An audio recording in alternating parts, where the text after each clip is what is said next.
السلام علیکم کلاس 7 کے اسٹوڈنٹس آن لائن کلاس میں آپ کو خوش آمدید کہتے ہیں۔ آج ہم جو سبق پڑھیں گے اس کا نام ہے صحابہ کرام۔ یہ آپ کے بک کا چوتھا سبق ہے جو پیج نمبر 14 پر ہے۔ صحابہ کرام یہ صحابی کا جمع ہے۔ صحابی اس آدمی کو کہتے ہیں جس کو نبی علیہ الصلوۃ والسلام کو اس نے اپنی زندگی میں ایمان کی حالت میں دیکھا ہو اور وہ ایمان ہی کی حالت میں دنیا سے تشریف لے گیا ہو، وفات ہوتے وقت وہ مسلمان ہو۔ تو آج جو ہم جس صحابی کے بارے میں پڑھیں گے وہ ہے حضرت سعد بن ابی وقاص رضی اللہ تعالیٰ عنہ۔ حضرت سعد بن ابی وقاص رضی اللہ عنہ کے خاندان کے بارے میں آپ کو تعریف اس کے بارے میں آپ کو کہیں گے کہ خاندان کے لحاظ سے فاتح ایران حضرت سعد بن ابی وقاص رضی اللہ عنہ قریش کے قبیلے بنو زہرہ سے تعلق رکھتے تھے، جو کہ نبی علیہ الصلوۃ والسلام کا ننیالی خاندان ہے۔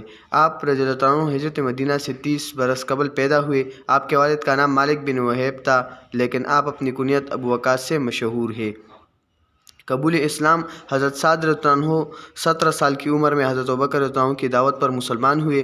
حضرت ابوبکر رضی اللہ عنہ مشرف باسلام ہونے کے بعد حضرت زبیر بن عوام، حضرت عثمان رضی اللہ عنہ، حضرت طلحہ رضی اللہ عنہ، حضرت عبد الرحمن بن عوف رضی اللہ عنہ کے ساتھ حضرت سعد رضی اللہ عنہ کو حضور علیہ الصلوۃ والسلام کے پاس لے گئے۔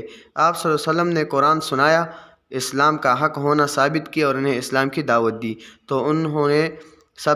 تو ان سب نے دین اسلام قبول کر لیا۔ اس حساب سے ان کا شمار پہلے 8 مسلمانوں میں ہوتا ہے۔ ان 8 افراد کے لیے اللہ نے سورہ توبہ میں سابقون الاولون ہونے کی بشارت سنائی۔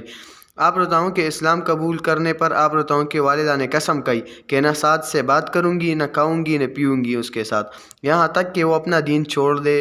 حضرت سعد رضی اللہ عنہ نے انہیں جواب دیا کہ اگر آپ کی 100 جانیں ہوتی اور میرے مشرک ہونے کی خواہش کرتے ہوئے ختم ہو جاتی پھر بھی دین اسلام نہ چھوڑتا۔ اس موقع پر سورہ عنکبوت کی آیات نازل ہوئی جن میں کہا گیا کہ اور اگر یہ دونوں ماں باپ تیرے در پہ ہو کہ تم میرے ساتھ ایسا شریک ٹھہراؤ جس کی تمہارے پاس کوئی علمی اطلاع نہیں ہے تو ان کی اطاعت نہ کرنا۔ شخصیت کے لحاظ سے آپ کو کہتے ہیں کہ حضرت سعد بن ابی وقاص بہت مضبوط جسم کے انسان تھے، قد چھوٹا ہونے کے باوجود رعبدار شخصیت کے مالک تھے۔ آپ رضی اللہ عنہ نہایت مدبر اور صلح جو انسان تھے، مگر حق و باطل کے معرکوں میں آپ رضی اللہ عنہ سے زیادہ جنگجو کسی نے نہ دیکھا۔ تیر اندازی میں بھی آپ کو کمال حاصل تھا۔ پیج نمبر 14 پر جو سبق ہے صحابہ کرام میں جس صحابی کے بارے میں آپ کو بولا گیا ہے وہ حضرت سعد بن ابی وقاص رضی اللہ عنہ ہے۔ ایران کے فاتح اس کو کہا جاتا ہے کیونکہ ایران حضرت سعد رضی اللہ عنہ کی سربراہی میں فتح ہوا تھا، اور سعد رضی اللہ عنہ حضرت سعد بن ابی وقاص رضی اللہ عنہ کا تعلق قریش کے قبیلے بنو زہرہ سے تھا، جو کہ نبی علیہ الصلوۃ والسلام کا ننیالی خاندان تھا۔ ننا کے تعلق ان کے نبی علیہ الصلوۃ والسلام کا ننا کے تعلق بھی حضرت وہ بھی قبیلے بنو زہرہ سے تھا۔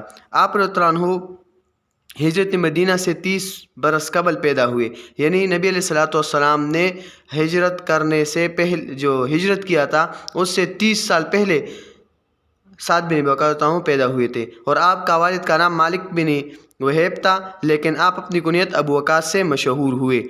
اور اسلام کب قبول کیا؟ تو حضرت سعد رضی اللہ عنہ جب 17 سال کی عمر میں تھے تو ابوبکر صدیق کی دعوت پر وہ مسلمان ہوئے تھے، یعنی حضرت ابوبکر رضی اللہ عنہ نے ان کو اسلام کی دعوت دی تھی اور وہ مسلمان ہوئے۔ حضرت ابوبکر رضی اللہ عنہ مشرف باسلام ہونے کے بعد حضرت زبیر بن عوام، حضرت عثمان رضی اللہ عنہ، حضرت طلحہ اور حضرت عبد الرحمن بن عوف رضی اللہ عنہ کے ساتھ حضرت سعد رضی اللہ عنہ کو حضور علیہ الصلوۃ والسلام کے پاس لے گئے۔ آپ صلی اللہ علیہ وسلم نے قرآن سنایا، اسلام کا حق ہونا ثابت کیا اور انہیں اسلام کی دعوت دی، تو ان سب نے دین اسلام قبول کر لیا۔ اس حساب سے ان کا شمار پہلے 8 مسلمانوں میں ہوتا ہے۔ ان 8 افراد کے لیے اللہ نے سورہ توبہ میں سابقون الاولون ہونے کی بشارت بھی سنائی۔ آپ رضی اللہ عنہ کے اسلام قبول کرنے پر یعنی سورہ توبہ میں ان کو سابقون الاولون کا خطاب دیا گیا۔ وہ 10 لوگ جو سب سے پہلے ایمان لائے تھے تو ان میں حضرت سعد بن ابی وقاص رضی اللہ عنہ بھی تھے۔ آپ رضی اللہ عنہ کے اسلام قبول کرنے پر یعنی جب حضرت سعد بن وقاص رضی اللہ عنہ نے اسلام قبول کر لیا تو ان کے والدہ نے قسم کھائی کہ میں حضرت سعد رضی اللہ عنہ سے بات بھی نہیں کروں گی، ان کے ساتھ کھاؤں گی بھی نہیں، پیوں گی بھی نہیں، یہاں تک کہ وہ اپنا دین چھوڑ دے۔ جب وہ اپنا دین چھوڑ دے تب میں اس سے بات کروں گی۔ تو حضرت سعد رضی اللہ عنہ نے اس کے جواب میں کہا کہ اے میری ماں، اگر آپ کی 100 جانیں ہوتی اور میرے مشرک ہونے کی خواہش کرتی تو آپ کی 100 جانیں ختم ہو جاتی، لیکن یہ دین میں نہیں چھوڑوں گا، دین اسلام نہیں چھوڑوں گا۔ اس موقع پر اللہ جل جلالہ نے سورہ عنکبوت کی آیات نازل فرمائے جن میں کہا گیا کہ اگر یہ دونوں یعنی ماں باپ تیرے در پہ ہو کہ تم میرے ساتھ ایسا شریک ٹھہراؤ جس کی تمہارے پاس کوئی علمی اطلاع نہیں ہے تو ان کی اطاعت نہ کرنا، یعنی تم کو پتہ ہے کہ اللہ جل جلالہ کے سوا کوئی عبادت کے لائق نہیں، صرف اللہ جل جلالہ ہی عبادت کے لائق ہیں، تو پھر اگر آپ کو ماں باپ بھی شرک کی طرف کہیں، شرک کی بات کرے تو اس کی بات نہ ماننا۔ اور یہ مسئلہ بھی ہے، فقہی مسئلہ بھی ہے کہ اگر آپ کو ماں باپ کی ہر حالت میں اطاعت ضروری ہے، لیکن اگر وہ آپ کو مشرک کرنے کی، کافر کرنے کی کہے تو ان کی یہ کہنا نہیں مانو گے۔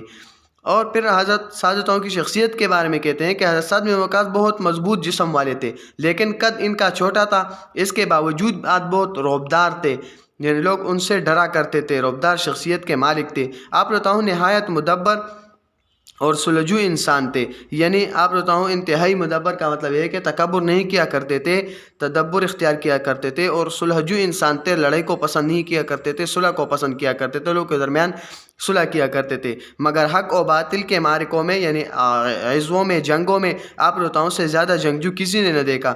تیر اندازی میں بھی آپ کو کمال حاصل تھا۔